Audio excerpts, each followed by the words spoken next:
अस्सलाम वालेकुम नाज़रीन।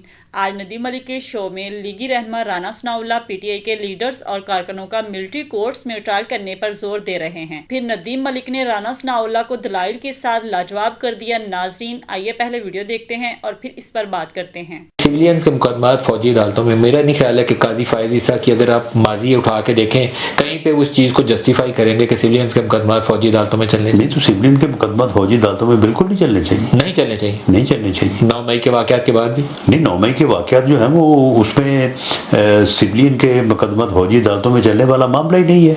सर, जिन तहरीक इंसाफ के पोलिटिकल लोगों को आपने MNAs या MPAs को पकड़ा हुआ है तो क्या उनके मुकदमात अब आप फौजी अदालतों में चलाएंगे? नहीं, तो क्या MNA MPAs को इस बात का जो है वो इख्तियार हासिल हो जाता है?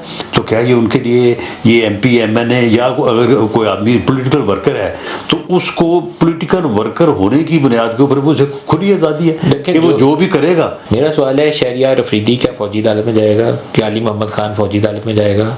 क्या तो वो क्या शाह फौजी अदालत में जाएगी?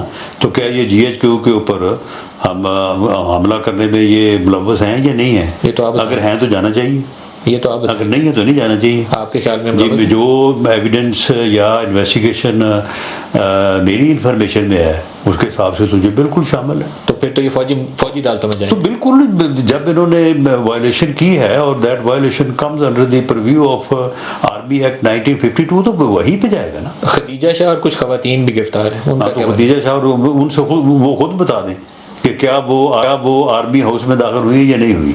तो इन खवातीन के मुकदमात भी फौजी अदालतों में जाएंगे? जी बिल्कुल जाने चाहिए। राना साहब, ये दुनिया में एक्सेप्टेबल नहीं होगा। क्यों दुनिया में क्यों एक्सेप्टेबल नहीं होगा जी? आपके पास एंटी टेररिज्म एक्ट है, आप उसके नहीं, एंटी टेररिज्म एक्ट नहीं, एंटी टेररिज्म एक्ट जो है, अगर एंटी टेररिज्म एक्ट है तो क्या आर्मी एक्ट नहीं है? तो इसको फिर कलअदम करार दे देना।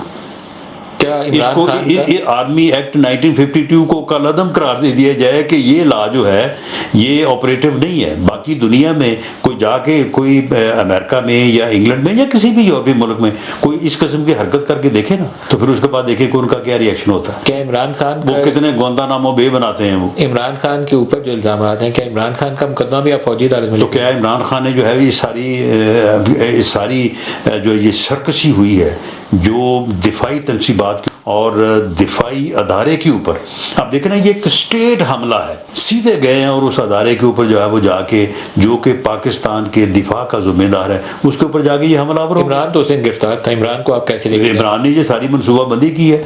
इमरान की ज़ात को अगर माइनस कर दें तो ये कुछ भी ना होता। आपके पास एविडेंस है? जी बिल्कुल एविडेंस। तो फिर इमरान का मुकदमा फौजी अदालत में जाएगा?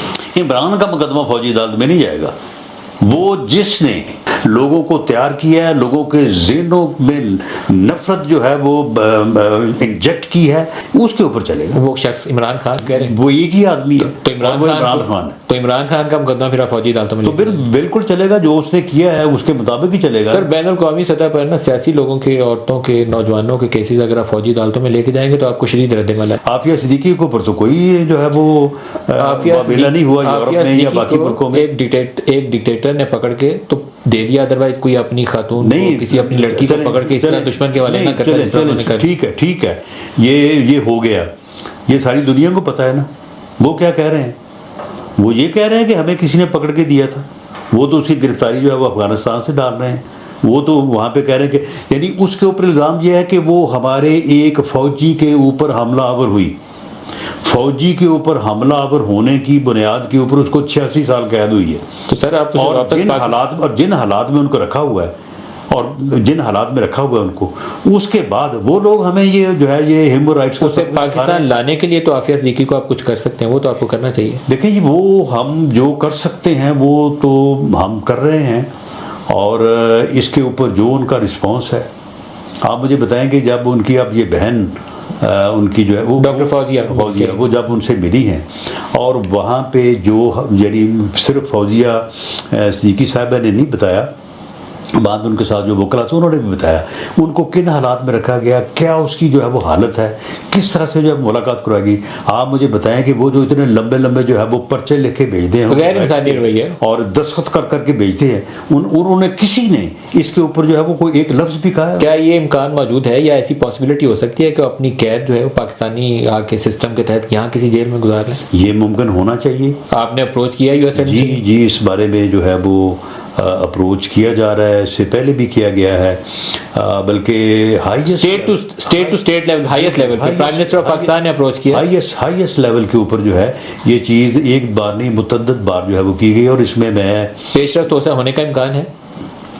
اس میں پیش رفت ہونے کا امکان آگے سے ان کا جواب یہ ہے کہ جی یہ تو ہمارا جو ہے یہ ہمارا لا ہے، ہمارا آئین ہے، ہمارا ایک سسٹم ہے، اور یہ ہماری جو ہے وہ فورس کے اوپر حملہ ہے، تو اس کے لیے ہم اس کے اوپر جو ہے وہ کوئی کمپرومائز نہیں کر سکتے. یعنی اپنا ان کے لیے سٹینڈرڈ یہ ہے، اپنا اگر ان کو اس قسم کا معاملہ تو وہ گوانتانامو بے بنا دیتے ہیں، اور دوسرے جو ہے وہ دوسروں کو وہ سبق دیتے ہیں کہ جی آپ یہ بھی نہ کریں اور وہ بھی نہ کریں. نواز شریف کی واپسی جی انشاءاللہ تعالی جس دن الیکشن کمپین کا آغاز ہوگا، الیکشن کمپین کا آغاز اس وقت ہوتا ہے جب کینڈیڈیٹس کو نشان وغیرہ الاٹ ہو جاتے ہیں اور پھر کام سیدھا ہو کے آگے چلتا ہے، یا ان دنوں میں جب یہ پارلیمانی بورڈ نے فیصلے کرنے ہوتے ہیں تو اس وقت انشاءاللہ تعالی وہ تشریف لیں گے. نواز شریف نہ الیکشن میں جا سکیں گے، قومی اسمبلی کے کمپین لانچ کر سکتے نہیں، لیکن اس سے کوئی فرق نہیں پڑے گا. 2008 میں دونوں میاں صاحبان جو دونوں پارٹی کے لیڈر ہیں، دونوں جو ہے وہ الیکشن میں حصہ نہیں لے رہے تھے. ابھی بھی نہیں لے سکیں گے نواز شریف. چلیں کوئی ایسی بات تو آپ کی وزارت عظمیٰ کے امیدوار کون ہوں گے؟ وزارت عظمیٰ کے امیدوار میرے امیدوار تو میاں نواز شریف ہی ہوں گے. مستقبل کا علم تو اللہ تعالیٰ کی ذات کو ہے، لیکن جو ہم ایکسپیکٹ کر رہے ہیں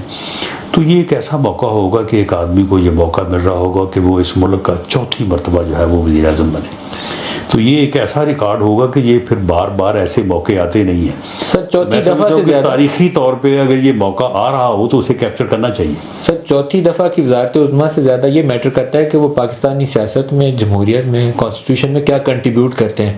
جو فوج کی مداخلت ہے یا فوج کے ذریعے اقتدار میں آنا یا فوج کی مداخلت سے اقتدار میں جانا، اس کا راستہ روکنے میں نواز شریف کو کردار ادا کرنا. ناظرین، آپ نے رانا ثناء اللہ کی گفتگو سنی. ایک سیاسی رہنما کو اپنی سیاسی مخالفین کے لیے ایسی سوچ نہیں رکھنی چاہیے جیسی سوچ کا اظہار رانا ثناء اللہ کر رہے ہیں. اور افسوس کی بات یہ ہے کہ رانا ثناء اللہ عافیہ صدیقی کی مثال دے کر کہہ رہے ہیں کہ عافیہ صدیقی پر اتنا ظلم ہو رہا ہے، اس ظلم کو تو کوئی روک نہیں سکا. اگر ہم پی ٹی آئی والوں کا ملٹری کورٹس میں ٹرائل کریں تو ہمیں کون روک سکتا ہے. میں سلام پیش کرتی ہوں ندیم ملک کو، جنہوں نے پی ٹی آئی والوں کا ملٹری کورٹس میں ٹرائل کرنے کی نہ صرف مخالفت کی بلکہ رانا ثناء اللہ کو یہ آئینہ بھی دکھا دیا کہ عافیہ صدیقی کی رہائی کے لیے آپ کو اقدامات اٹھانے چاہیے. آپ ایسا کرنے کی بجائے عافیہ صدیقی کی ظلم کی مثالیں پی ٹی آئی والوں پر فٹ کر رہے ہیں. ناظرین، آپ نے ویڈیو دیکھی، اس حوالے سے آپ کی کیا رائے ہے؟ اپنی رائے کا اظہار کمنٹ باکس میں کریں. ملتے ہیں اگلی ویڈیو میں، تب تک کے لیے اللہ حافظ.